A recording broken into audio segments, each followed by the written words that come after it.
নমস্কার ভিউয়ার্স, আজকে ভিডিওতে আলোচনা হবে এমন একটা নাম্বার নিয়ে যে নাম্বারটা নাকি ব্রহ্মাণ্ডের চাবিকাঠি। এই নাম্বারটার রহস্য উদ্ঘাটন করতে পারলেই ব্রহ্মাণ্ডের রহস্য উদ্ঘাটন করা যাবে। কিভাবে ব্রহ্মাণ্ড সৃষ্টি হয়েছিল, মানুষ কিভাবে সৃষ্টি হয়েছিল, মৃত্যুর পরে মানুষ কোথায় যায়, সত্যি কি আত্মা আছে, মৃত্যুর পরে আত্মা কোথায় যায় এবং কিভাবে অন্য শরীরে প্রবেশ করে, যদি আত্মা আছে তাহলে শরীরের মধ্যে কোথায় থাকে, কেন আত্মাকে দেখা যায় না, এই সমস্তই আমরা জানতে পারবো এই নাম্বারের মাধ্যমে।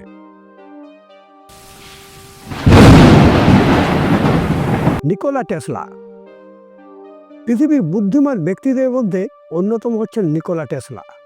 তিনি অনেক আবিষ্কার করে গেছেন এবং তিনি অনেক থিওরি দিয়ে গেছেন। নিকোলা টেসলা এই যুগের একজন বিখ্যাত বিজ্ঞানী। তো নিকোলা টেসলা তিনি বলে গেছেন যে এই ব্রহ্মাণ্ডের উৎপত্তির পেছনে একটা নাম্বার আছে, যে নাম্বারটা হলো 369। অর্থাৎ বিশ্ব ব্রহ্মাণ্ড হলো একটা মহান তালা, একটা বড় তালা, আর এই নাম্বারটা হলো সেই তালার চাবিকাঠি। নিকোলা টেসলা তার থিওরিতে electricity, electric motor, Xerox machine, remote frequency, এমনকি আধুনিক যুগে যে মোবাইল টাওয়ারের ফ্রিকোয়েন্সি, ওয়্যারলেস ফ্রিকোয়েন্সি, সেটা যেভাবে আদান প্রদান হচ্ছে তার থিওরি থেকেই এটা আবিষ্কার হয়েছে। মানে এই সবে আবিষ্কারের জমা হচ্ছেন নিকোলা টেসলা বলেছিলেন যে তিনি ওয়্যারলেস কারেন্ট প্রবাহিত করতে পারবেন, মানে বিনা তারের মধ্যে তিনি কারেন্ট প্রবাহিত করতে পারবেন। কিন্তু আমাদের ভাগ্য খারাপ যে নিকোলা টেসলাকে সেই সুযোগ দেওয়া হয়নি। নিকোলা টেসলা সম্পর্কে আপনারা অনেকেই জানেন, আবার অনেকেই নিকোলা টেসলা সম্পর্কেও পড়াশোনা করছেন। তো নিকোলা টেসলা এই যুগের ছিলেন মহান বিজ্ঞানী। তো এই বিজ্ঞানী 3টা নাম্বার বলে গিয়েছিলেন। 369 এই নাম্বারের পেছনে নাকি লুকিয়ে আছে ব্রহ্মাণ্ড সৃষ্টির রহস্য। তো আসুন এই 369 সম্পর্কে আলোচনা করব। 369 পৃথিবীর মহান বিজ্ঞানীরা আজকেও এই 369-এর রহস্য উদ্ঘাটন করতে পারেনি। তো এই 369 সম্পর্কে আমরা কিছু ডাটা, কিছু তথ্য নিয়ে আলোচনা করব। যদিও আমি ব্যক্তিগতভাবে এই 369 সম্পর্কে আলোচনা করার যোগ্য নয়, কারণ আমার সংকীর্ণ বুদ্ধিতে এটা কিছুই আসবে না। তো এই নাম্বারটা কি ছিল?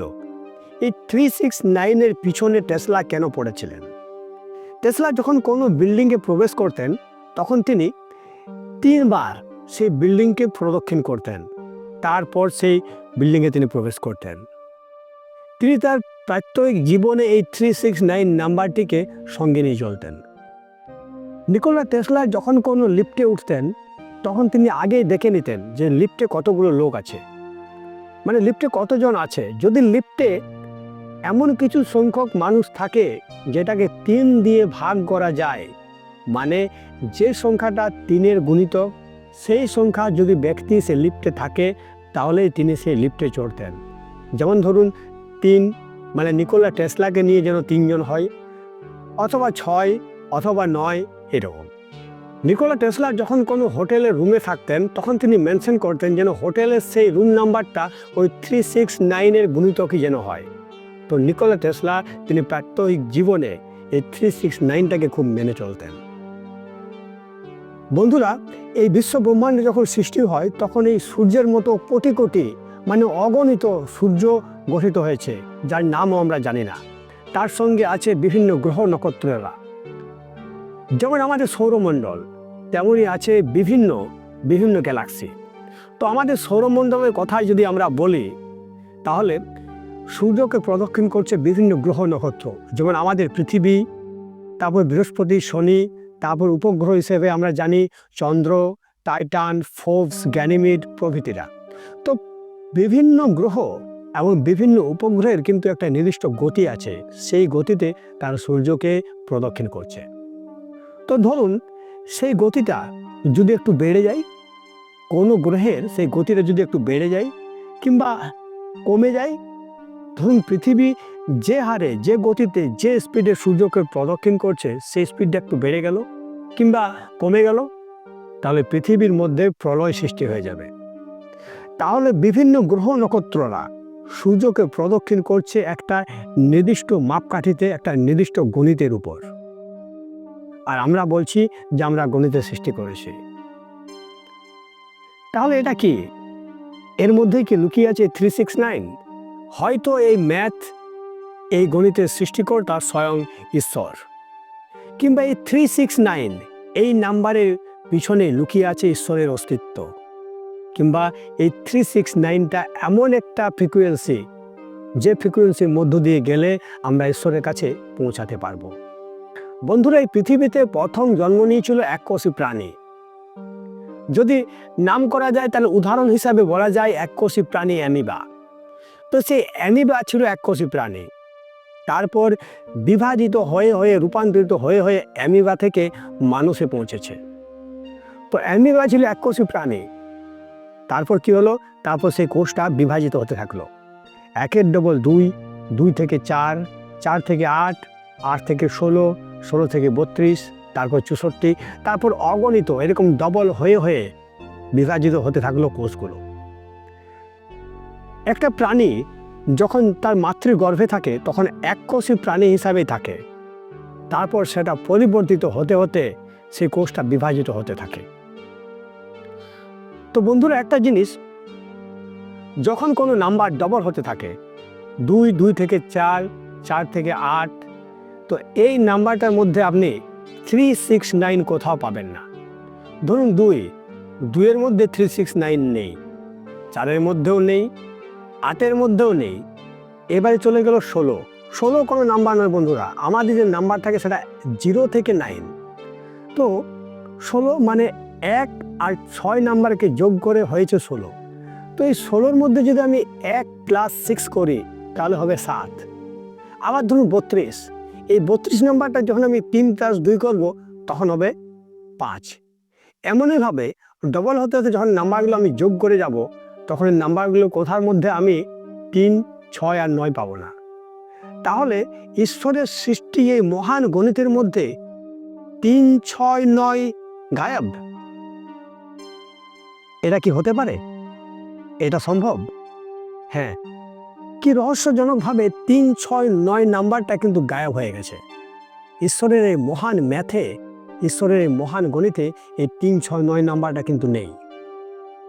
যেমন ধরুন 32, 3 + 2 = 5, 64, 6 + 4 = 10, এই 10 1 + 0, তাহলে সেখানেও 1, মানে 3, 6, 9 নাম্বার এখানে কিন্তু নেই, এই নাম্বারটা কিন্তু গায়েব।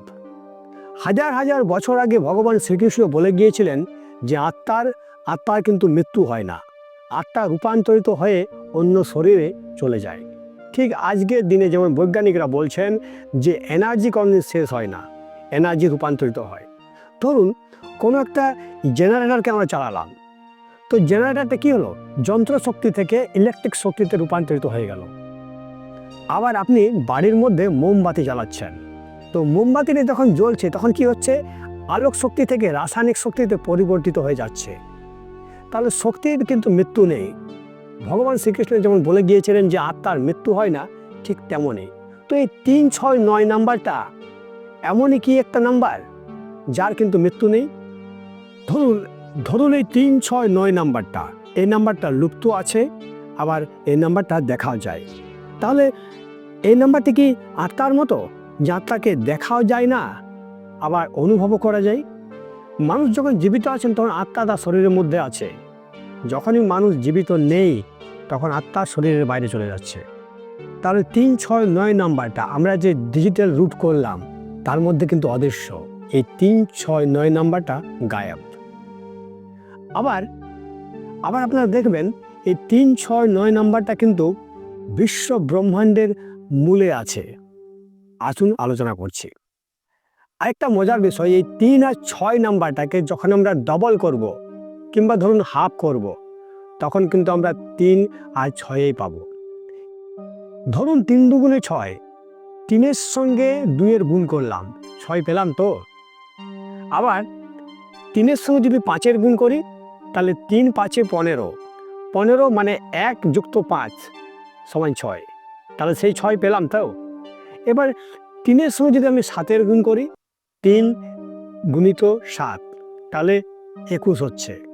21 মানে 2 আর 1, 2 আর 1কে যদি যোগ করি তাহলে সেই 3 ফিরে আসছে। মানে 3 আর 6-এর সঙ্গে আমি যতই ডবল করি বা হাফ করি, তাহলে 3 আর 6 থেকে যাবে। মানে এদের অস্তিত্ব মেটা সম্ভব নয়। এরা শুধু পরিবর্তিত হবে, কিন্তু এদের যে অস্তিত্ব এটা থেকেই যাবে। ভগবান শ্রীকৃষ্ণ যেমন বলে গিয়েছিলেন যে আত্মার অস্তিত্ব থেকে যাবে, কিন্তু আত্মার মৃত্যু হবে না, কিন্তু পরিবর্তিত হবে। ঠিক সেটাই কি তাহলে 3-6 নয়? আরেকটা মজার বিষয় দেখুন, 9 নম্বরকে আমরা যত দিয়ে গুণ করব, আবার যত দিয়ে আমরা কমিয়ে নিয়ে আসবো, হাফ করব, হাফেরও হাফ করব, কিন্তু সেই 9 নাম্বারটাই থেকে যাবে।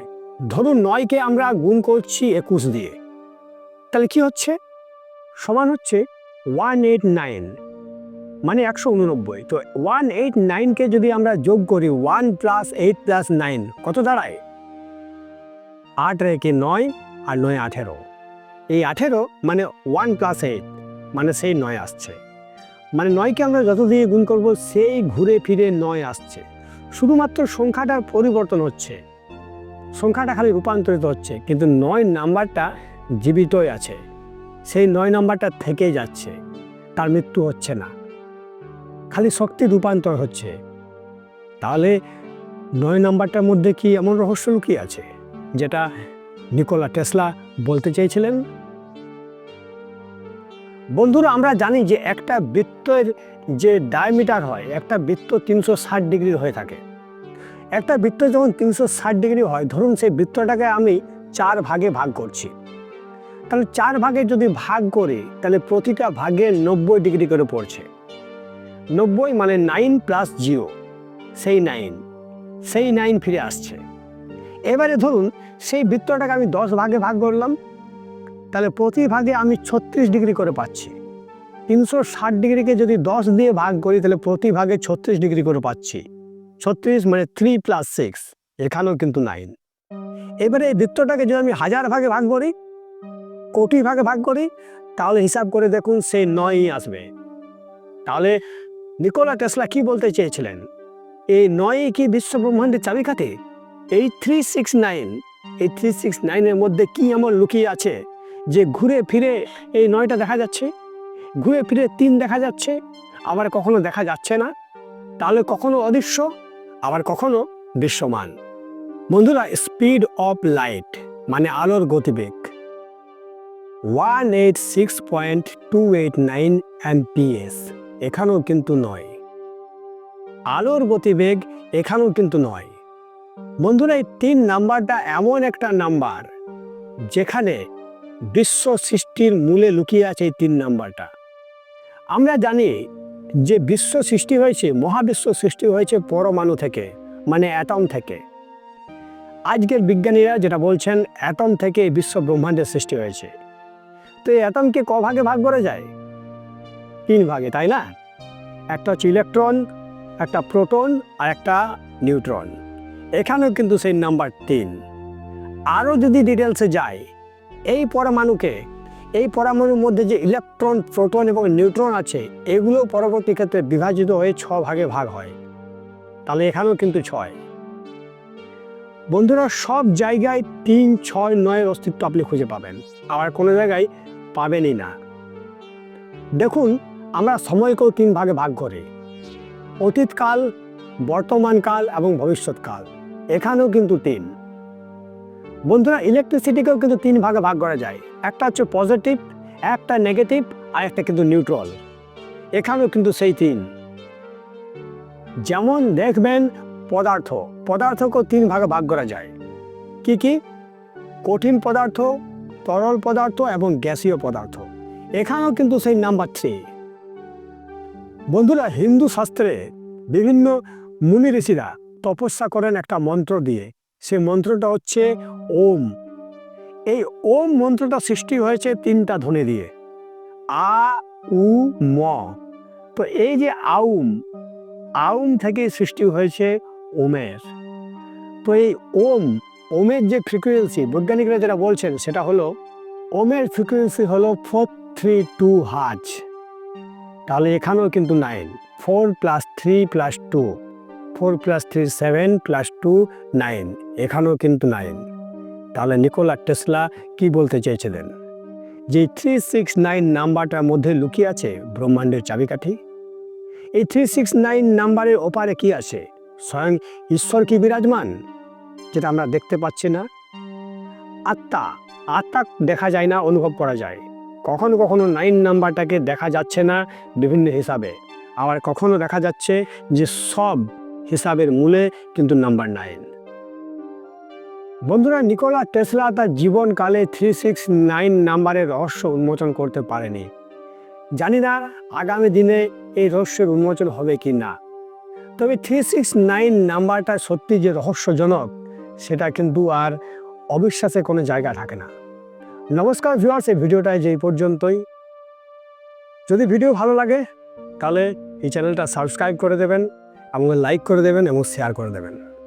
নমস্কার ভিউয়ার্স, নমস্কার।